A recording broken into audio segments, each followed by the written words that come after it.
मक्का Saudi अरब में स्थित एक ऐसा शहर जिसे इस्लाम की जन्मस्थली कहा जाता है।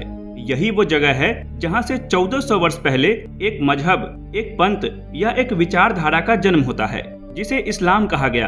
और आज इस मजहब के करोड़ों अनुयायी इस दुनिया के कोने कोने में हैं। इस बात में किसी को जरा भी संदेह नहीं कि इस्लाम मजहब मात्र 1400 वर्ष पुराना ही है, बल्कि मुस्लिम भी यही मानते हैं।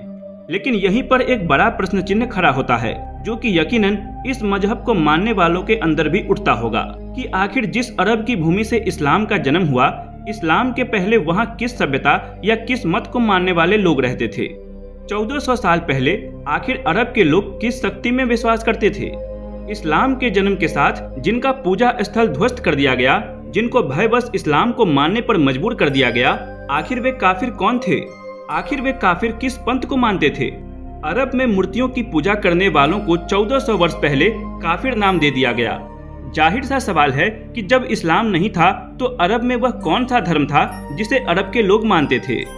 आखिर जिन मूर्तियों को तोड़ने का जिक्र इस्लाम में किया गया, वह मूर्तियां किन देवी देवताओं की थी? ये ऐसे सवाल हैं जिनका जवाब हर मुस्लिम देने से कतराता है। वहीं जब दुनिया के सबसे प्राचीन धर्म के अनुयायी मक्केश्वर महादेव से संबंधित प्रमाणों का जिक्र करते हैं तो मुस्लिम्स और कुछ सेकुलर हिंदू इसका मजाक उड़ाते हैं। जबकि हिंदू सनातन सभ्यता की 2000 ईसा पूर्व से लेकर 3000 ईसा पूर्व तक की पुरानी मूर्तियां भारत के अलावा अन्य देशों में मिल चुकी हैं, जिनमें से कई मुस्लिम देश भी हैं। यानी हिंदू धर्म इस्लाम के जन्म से हजारों साल पहले से इस दुनिया के कोने कोने में फैला था। तो जब हिंदू धर्म इस्लाम के जन्म से हजारों साल पहले से इस दुनिया के कोने कोने में फैला था, तो अरब में हिंदू संस्कृति की बात को इस्लामिक लोग क्यों नकारते हैं? आखिर मक्केश्वर महादेव की बात को कैसे नकारा जा सकता है? आज बात करेंगे उन जिंदा प्रमाणों पर जो मक्का में इस्लाम से पहले उस समृद्ध हिंदू संस्कृति की गवाही देते हैं। यकीन मानिए, ये वीडियो उन सेकुलर हिंदुओं की भी आंखें खोल देगा जो अपने धर्म के इतिहास पर सवाल खड़े करते हैं। तो कमेंट में हर हर महादेव के साथ शुरू करते हैं आज का वीडियो। अभी कुछ समय पहले इस्लाम के गढ़ सऊदी अरबिया की राजधानी रियाद में हुए खुदाई में 8000 साल पुराना मंदिर और यज्ञ वेदी मिली। इसके अलावा यहाँ ऐसे अवशेष भी मिले जिन पर देवी देवताओं के चिन्ह उकेरे गए थे। यह जानकारी सामने आने के बाद यह तो कन्फर्म हो ही गया कि सऊदी अरब का मूर्ति पूजा से पुराना रिश्ता रहा है। खैर, सबसे पहले आप यह वीडियो देखिए, जो कि प्रसिद्ध गणितज्ञ और विद्वान तथा शंकराचार्य स्वामी निश्चलानंद सरस्वती जी का है, जिन्होंने वेद और शास्त्रों के अध्ययन करने के पश्चात मक्का पर ये बोला है। आज मैं मक्केश्वर महादेव से काशी की बात क्यों करें? काशी तो हमारी है, मक्का में भी मक्केश्वर महादेव भी थे। आगे क्या करते भगवान की मानवाधिकार की सेवा में हमको तो मक्का भी मिलना चाहिए। मक्केश्वर महादेव का स्थान है, आप तो काशी की बात है। स्वामी निश्चलानंद सरस्वती जी ने इस वीडियो में जो भी कहा उसका एक एक शब्द सत्य है और हर बात उन्होंने प्रमाणों के आधार पर ही बोली है। इसके बाद हमने जब और रिसर्च की तो हमें काफी खोजबीन के बाद ये मिला। अगर आपको ये श्री यंत्र लग रहा है तो जरा रुकिए, ये कोई श्री यंत्र नहीं है, बल्कि काबा का पुराना नक्शा है। यानी काबा का निर्माण वैदिक अष्टकोणीय आकार में किया गया था। और सबसे हैरानी की बात यह है कि ऐसा नक्शा काबा के अलावा दुनिया में किसी भी इस्लामिक स्ट्रक्चर में देखने को नहीं मिलता। यहाँ आप देख सकते हैं कि वैदिक अष्टकोणीय आकार में, जिसमें एक चतुर्भुज के ऊपर दूसरे चतुर्भुज को बिठाकर फिर बीच में मंदिर स्थापित किया गया था। ये वही जगह है जहाँ 360 मूर्तियां स्थापित थी, जिसका जिक्र इस्लामिक इतिहास की पुस्तकों में भरा पड़ा है। इन 360 मूर्तियों के बारे में विस्तृत जिक्र हमें किताब अल असनम में मिलता है। और जिसने भी इस्लाम के उदय का थोड़ा सा भी इतिहास पढ़ा है, उसे पता होगा कि इस्लाम के उदय के साथ ही इन 360 मूर्तियों का जिक्र हर जगह आता है, जिनको इस्लाम के उदय के साथ ही ध्वस्त करा दिया गया था। इंसाइक्लोपीडिया ब्रिटेनिका के अनुसार काबा में 360 मूर्तियां थी। आखिर यहाँ इतनी मूर्तियां क्यों थी? इसके विषय में द लल्लन टॉप के लिए ताबिस सिद्दीकी ने इस्लाम का इतिहास नाम की सीरीज में लिखा है कि काबा के आसपास 360 मूर्तियों का होना इस बात की ओर इशारा करता है कि अन्य सभ्यताओं की तरह अरब के लोग भी ग्रहों की पूजा करते थे।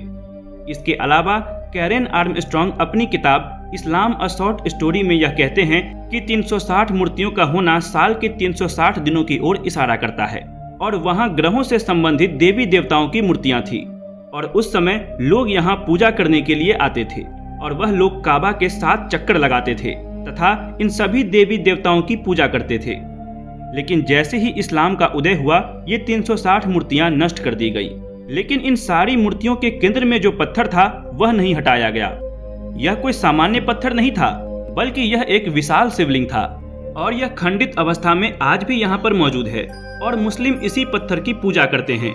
मक्का के काबा में जिस काले पत्थर को चूमा जाता है, उसका भविष्य पुराण में भी उल्लेख मक्केश्वर महादेव के रूप में किया गया है। स्क्रीन पर आप भविष्य पुराण का यह श्लोक देख सकते हैं। पहली शताब्दी के प्रसिद्ध रोमन इतिहासकार डियोडोरी सिकुली के मुताबिक भगवान शिव और काबा का प्राचीन जुड़ाव है। कहते हैं कि आज मक्का जिस जगह पर स्थित है, यहाँ के प्रमाण ये बताते हैं कि यहाँ पहले मक्केश्वर महादेव का मंदिर था और इसी जगह काले पत्थर के रूप में विशाल शिवलिंग था, जो खंडित अवस्था में आज भी मौजूद है। रोमन इतिहासकार की यह बात अपने आप में एक प्रमाण है, जो भगवान शिव के शिवलिंग की बात को और अधिक बल देती है। इसके अलावा एक दिलचस्प घटना का वर्णन भी हमें इतिहास में देखने को मिलता है, जो कि उस समय इस्लाम के उदय और भारत के एक हिंदू राजा से जुड़ी हुई है। यह बात है 680 की, जब इमाम हुसैन मदीना को छोड़कर मक्का पहुंचते हैं। वो यहाँ हज करना चाहते हैं, लेकिन उन्हें पता चला कि उनके खिलाफ साजिश रची जा रही है। दुश्मन उनका कत्ल करना चाहते हैं, इसलिए उन्होंने अपना इरादा बदल दिया, लेकिन वो बच नहीं पाए। उन्हें दुश्मनों की फौज ने करबला लाकर शहीद कर दिया। इमाम हुसैन और भारत के एक ब्राह्मण हिंदू राजा राहिब दत्त की गहरी दोस्ती थी। कहा जाता है कि राहिब दत्त की कोई औलाद नहीं थी, इसलिए राहिब दत्त ने इमाम हुसैन से कहा कि आप ईश्वर से दुआ करें कि मैं पिता बनूं। कहा जाता है कि इमाम हुसैन इसके बाद काबा आते हैं और वे राहिब दत्त के लिए प्रार्थना करते हैं और फिर कुछ ही सालों बाद राहिब दत्त 7 लड़कों के पिता बने। जब राहिब दत्त को इमाम हुसैन के बारे में यह जानकारी मिली कि उनकी मौत हो गई है, तो वह भी भारत से मक्का पहुंच जाते हैं, लेकिन वह भी अपने 72 अनुयायियों और 7 बेटों के साथ करबला की जंग में शहीद हो जाते हैं और इनको इतिहास में हुसैनी ब्राह्मण के नाम से जाना जाता है। दिग्गज फिल्म अभिनेता सुनील दत्त भी हुसैनी ब्राह्मणों के वंशज रहे हैं और इतिहास में यह भी वर्णन मिलता है कि मक्का में दत्त ब्राह्मणों की एक कॉलोनी भी रही है।